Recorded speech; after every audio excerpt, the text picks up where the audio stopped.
Welcome to your weekly program, BelAhdan, a show with an accent for those without one.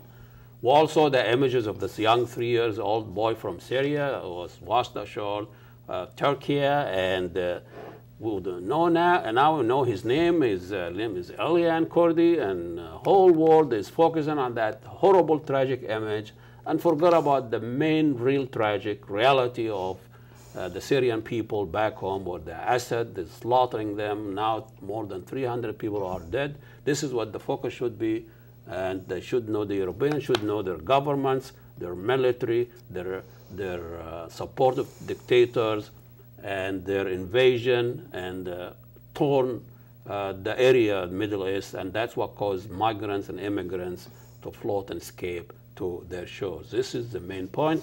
Having said that, we are talking about saving the environment. There was a major event a couple of days ago.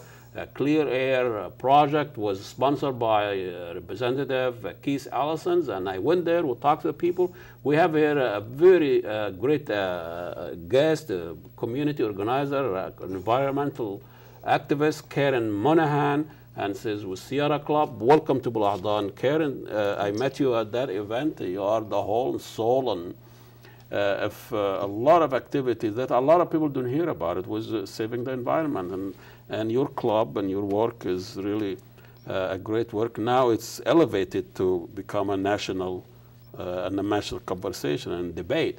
So tell us a little bit about the event that was a couple of days ago in South Minneapolis that was sponsored by Keith Allison.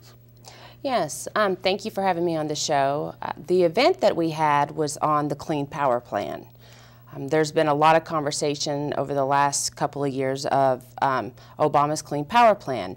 And basically, it's the first ever federal carbon standard that we've ever had on existing coal plants and future coal plants, which is a win-win for human health and the environment. And so for the last couple of years, many folks around the country have been working on this to make sure that we have one of the strongest standards that we can have. So Obama unveiled the Clean Power Plan in August, and now it's up to each state to implement what that standard looks like. It's also known, you'll hear the acronym SIP, which is State Implementation Plan. So now, the event that we had a couple of days ago was basically a celebration that this is a great thing. So oftentimes when you're doing community organizing work or you're an activist, we talk about what's wrong, but sometimes we have to take a moment and celebrate the things that we accomplished, and this is a pretty big deal. And this is not going to be a federal standard. Why did it leave it up to the states? It is a federal standard. So basically, it's a federal standard, but each state is responsible for implementing what that federal standard looks like. Okay. And basically, each state is a little bit different in terms of where they generate their energy, and it takes into account, how many coal plants are in that state, how much of the state relies on energy from coal plants, and so there's a lot of detail in determining it's different for different states. But the oversight will be from a federal agency. Yes, it is it's a federal standard. I'm just surprised that in the 21st century we're still talking about climate change, and it seems like the debate hasn't been settled yet. And a lot of folks out there, beside the conservative Republican that are pro-business or pro-coal, whatever, but the American people are still not sure about it, and a lot of Americans still don't believe in science, and science become politicized. Right. So what is coming from that the fact we're still debating something, European or other people already, the evidence are there, the scientific evidence are there. Right. Well, I think it comes down to, I think there's many things, but one thing is I think big money. When you have these coal companies who are funding their scientists to put out different kinds of information. You know, that oftentimes, you know, gets to the public and it's confusing. So there's that piece. And then you also have these scare tactics around, you know, how much it's going to cost. It's going to cost jobs. It's going to cost more in your utilities. And so they put out all this propaganda. But nobody should have to choose between their job and their health. And we have technology. We have technology, solar, wind, and so it's an unnecessary risk that we have to take. But there's a lot of money to be made. If you look at the Xcel Energy CEO, according to Minneapolis St. Paul Business Week in 2011, he made a total of, I believe it was like $11 million. Now, if you think about $11 million for one person in 1 year, that includes, you know, his base pay, stocks, and, you know, all of that. And then they're talking about raising rates, because if they have to put certain controls on these coal-fired powered plants, and controls meaning if you can only emit so much carbon, that means we're going to have to put certain filters, so to speak. I see. And those are very expensive. So they're saying, well, if we have to retrofit these coal plants, that's going to, you know, raise the rates on the ratepayer, which is me and you and many other folks. But what about this? If you do good by America, do good to America. Why does one person have to make $11 million a year? Well, he's making 11 million, so he skillfully managed to avoid all this restriction and lobbying and all of that's his job. Right, and can we all share in the burden of the cost? So if we now have a carbon rule, which may cost money. That's very un-American. What about, I mean, we're going on this trajectory of income inequality, right? Yeah. And we're going to continue that? Well, it seems I'm sure this is what America is all about, you know, whatever, grabbing whatever you can. I think need to change the culture here. But we can change that. We can change the narrative of how this is talked about. And is it going to be a big issue in 2016 election? Presidential? Well, I think now, you know, we're working with the states. So here in Minnesota, we're working with the Minnesota Pollution Control Agency. Al Franken was there. Al Franken was there, and he was excellent on the. About it? Yes, he was excellent on the federal part of making sure that this was passed, and we had a strong rule. We only have 1 minute here. What's Sierra Club doing in all of that? We want to make sure that we get community involved.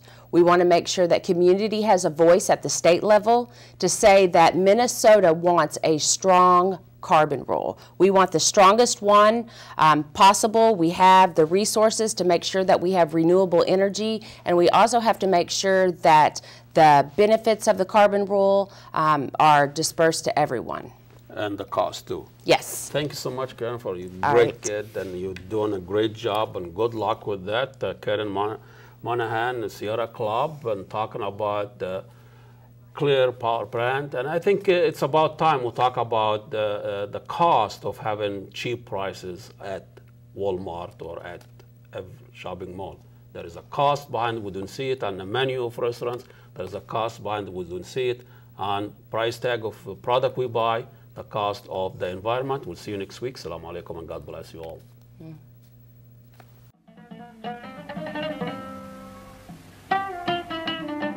Introduce yourself. My name is Suzanne Boulad. I'm a Syrian-American organizer, organized the rally today, and I'm also a law student at the University of Minnesota. Why today was important to you to be here and bring the Syrian crisis to the mix of Labor Day, and Keith Ellison and Al Franken? They all heard all of this, and they had to really address this issue today. It was the day because, unfortunately, the refugee crisis and the Syrian crisis have been going on for a very long time. but the image of Aylan el-Kurdi, the little boy who was washed up on the shores of Turkey, managed to turn the world's attention back to Syrians, at least for a few days. And it generated a lot of emotion and a lot of support. And I really wanted to capitalize on that energy in order to create a rally where people actually, instead of just sharing a post on Facebook, well, they'll be encouraged to do something.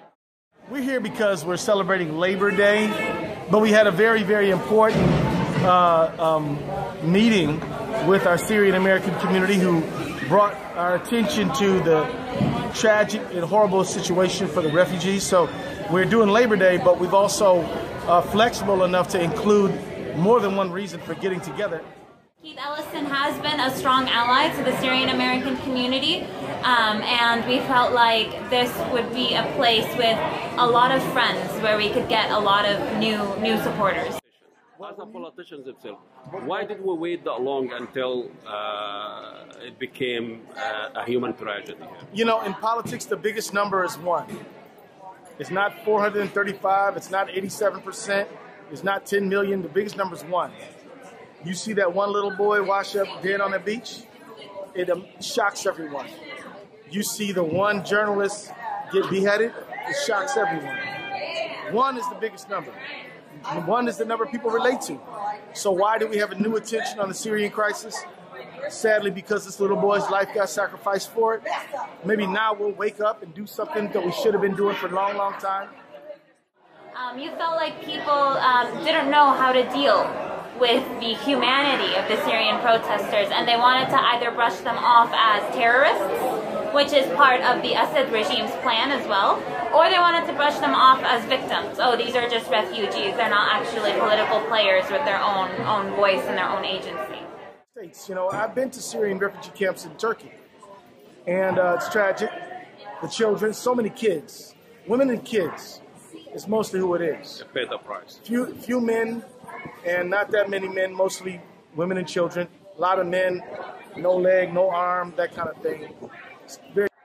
As a Syrian American, can you tell us a little bit about the community here and how they handle this news from back home?